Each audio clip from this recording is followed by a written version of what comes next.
Viewers, welcome to my channel S M educational theory.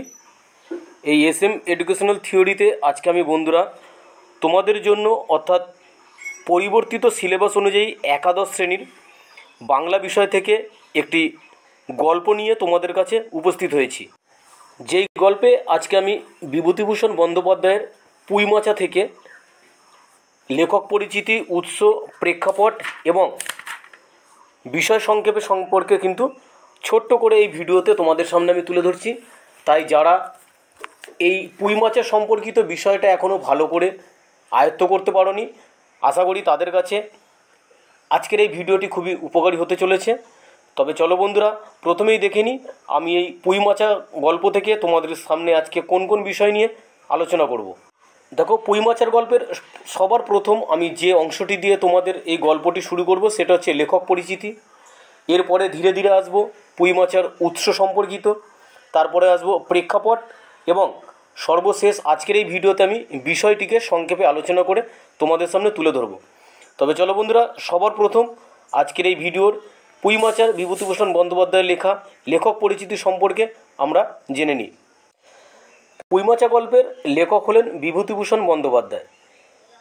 এই মহান ব্যক্তি 1894 খ্রিস্টাব্দের 12ই সেপ্টেম্বর উত্তর চব্বিশ পরগনার জেলার মুরাতিপুর গ্রামে জন্মগ্রহণ করেছিলেন। 1921 খ্রিস্টাব্দে প্রবাসী পত্রিকার মাঘ সংখ্যায় উপেক্ষিতা নামক গল্প লেখার মাধ্যমে তার সাহিত্যিক জীবনের শুরু। তার জীবনের প্রথম রচনা ছিল পথের পাঁচালী। পরবর্তীকালে সত্যজিৎ রায় উপন্যাসটিকে চলচ্চিত্রের রূপ দেন। পথের পাঁচালী, অপরাজিতার মতো নানা রচনায় তার ব্যক্তিগত জীবনের প্রভাব আজও লক্ষ্য করা যায়। আরণ্যক, আদর্শ হিন্দু হোটেল, বিপিনের সংসার, ইছামতি ইত্যাদি তার বিখ্যাত উপন্যাস। মেঘমল্লার মৌরিফুল, তালনবমী, ক্ষণভঙ্গুর, উপলখণ্ড ইত্যাদি তার বিখ্যাত গল্প সংকলন।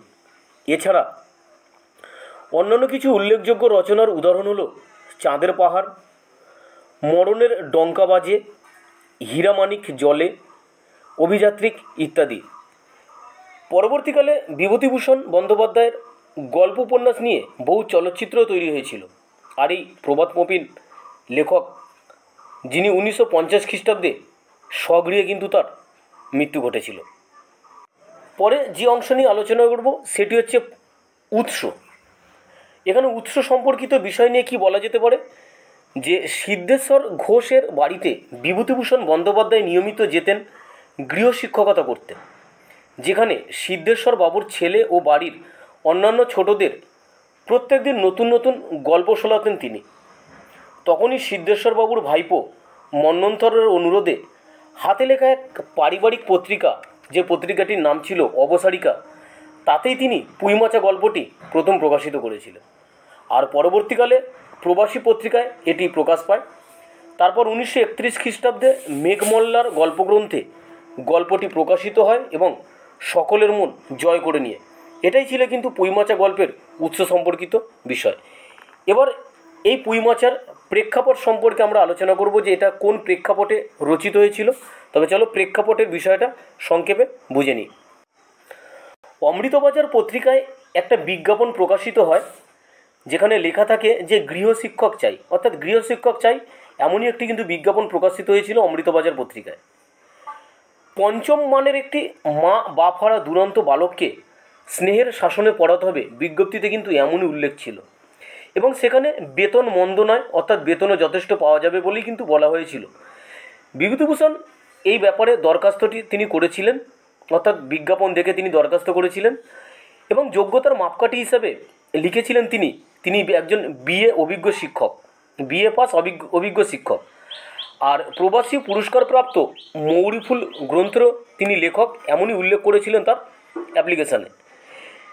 বিজ্ঞাপন দিয়েছিলেন পাথুরিঘাটের বিখ্যাত জমিদার খেলাতচন্দ্র ঘোষের পুত্র রমানাথ, তার পুত্র সিদ্ধেশ্বর ঘোষ।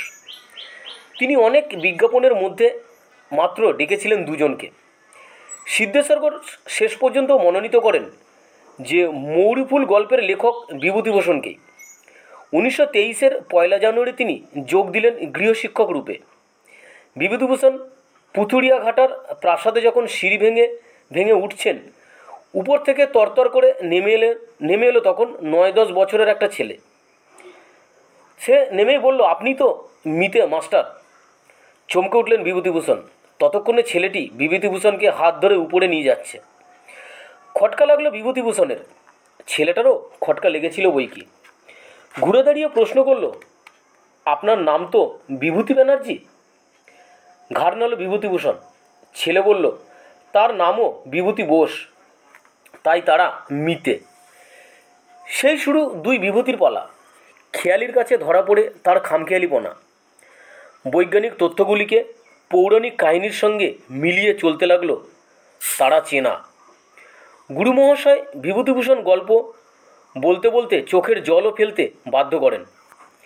সাথীতারার গল্প শুনে পাঠকের চোখে জল আসে। গল্প শুনতে আসে সিদ্ধেশ্বরবাবুর ভাইপো মন্মথ, ভাগ্নে শীতল, সিদ্ধেশ্বরবাবুর ভাই অক্ষয়বাবুর মেয়ে ছোট বুড়ি, যার ভালো নাম স্মৃতি। বিভূতিভূষণ ওদের কাছে বানিয়ে বানিয়ে গল্প বলেন, আর পুঁইমাচা ছিল এমনই এক বানানো গল্প। মন্মথরা এসে বায়না ধরেছিল পারিবারিক পত্রিকা অবসারিকার জন্য গল্প দিতে। পত্রিকাটি ছিল হাতে লেখা পত্রিকা। প্রবাসীতে বেরোনোর আগেই পুঁইমাচা তাতেই প্রকাশিত হয়। আর এই গল্পটি পড়ে মেঘমল্লার গল্পগ্রন্থে কিন্তু স্থান পায়। তো এটাই ছিল পুঁইমাচা গল্পের মূল প্রেক্ষাপট। এবার আসি আজকের ভিডিওর লাস্ট অংশ, যেখানে আমি আলোচনা করব এই পুঁইমাচা গল্পের বিষয় সংক্ষেপ, অর্থাৎ গল্পটিতে কোন বিষয় নিয়ে আলোচনা হয়েছে সেই বিষয়টাই কিন্তু আমি পরবর্তীতে তোমাদের এই ভিডিওর মাধ্যমে তোমাদের সামনে তুলে ধরছি।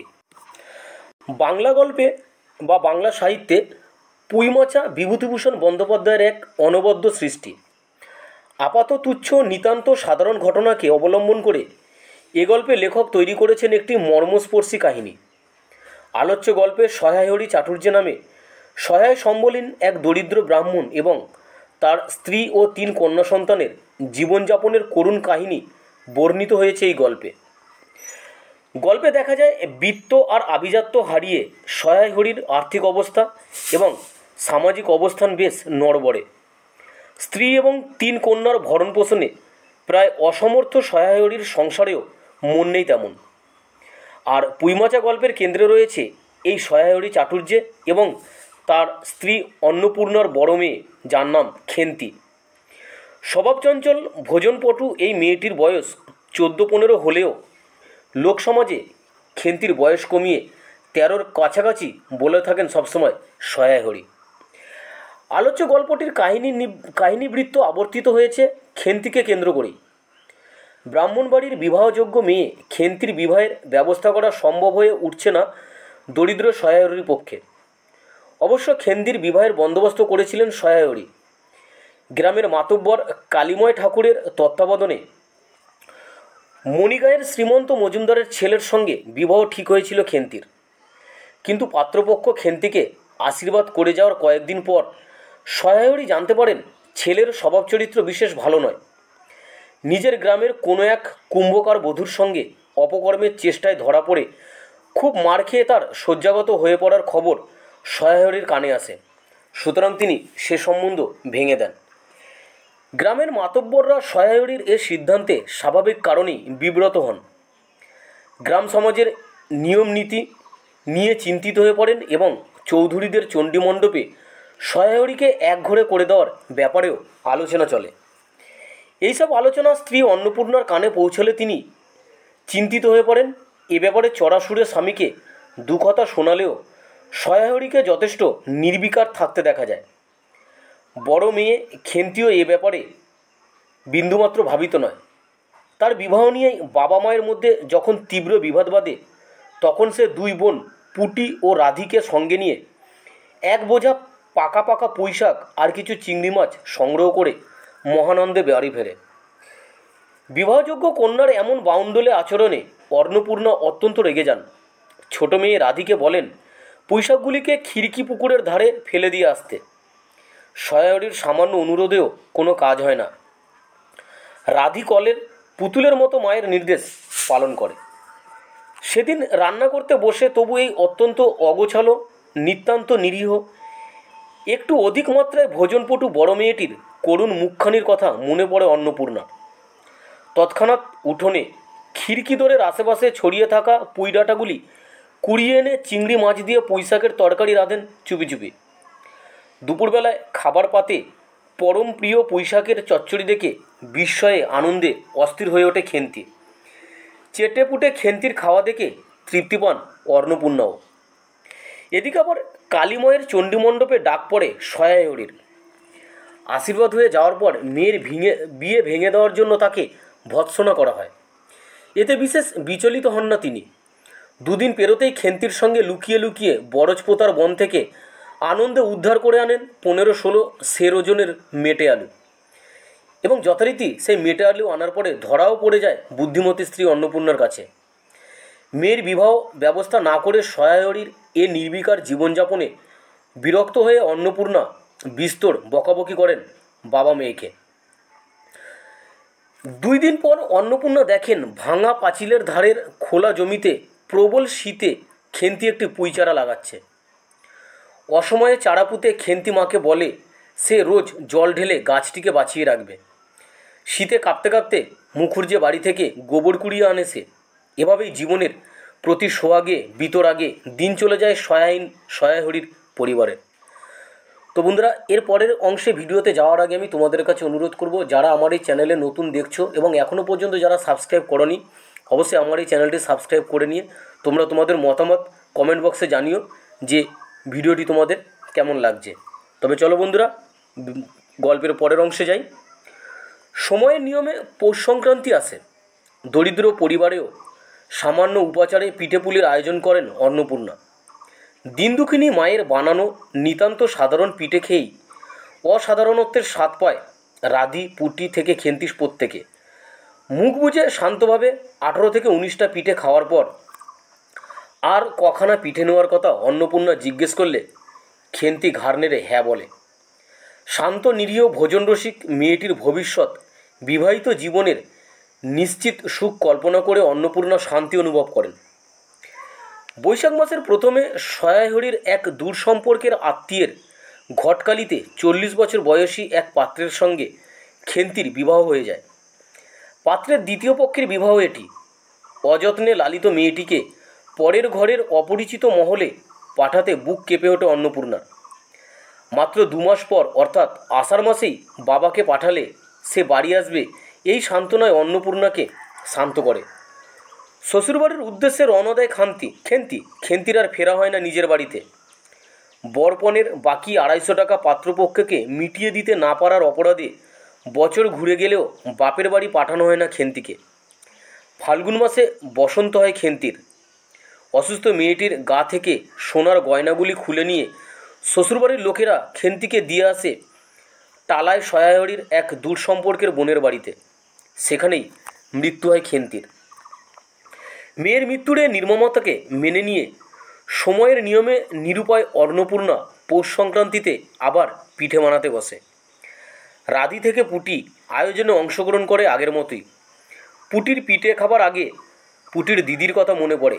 সকলের মন সেই উৎসব পার্বণের মতো ভারাক্রান্ত হয়ে পড়ে। খেন্তি নেই, রয়ে গেছে তার হাতে লাগানো সেই পুঁই চারাটি।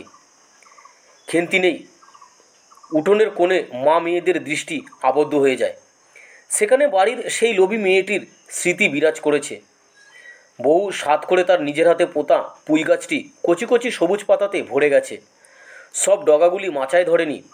জীবন লাবণ্যে ভরে আছে গাছটি। সুস্পষ্ট নধর প্রবর্ধমান তার গতি, ঠিক যেমন খেন্তি বেঁচে থাকলে তেমনটাই হতো। তো বন্ধুরা, এই ছিল পুঁই মাচা থেকে আজকের বিষয় সম্পর্কে বিষয়টি আলোচনা। এর পরের ভিডিওতে আমি এই পুঁই মাচা থেকেই নামকরণ এবং তাৎপর্যমূলক বিশ্লেষণ নিয়ে খুব তাড়াতাড়ি তোমাদের কাছে উপস্থিত হব। তত সময়ের জন্য বন্ধুরা ধন্যবাদ।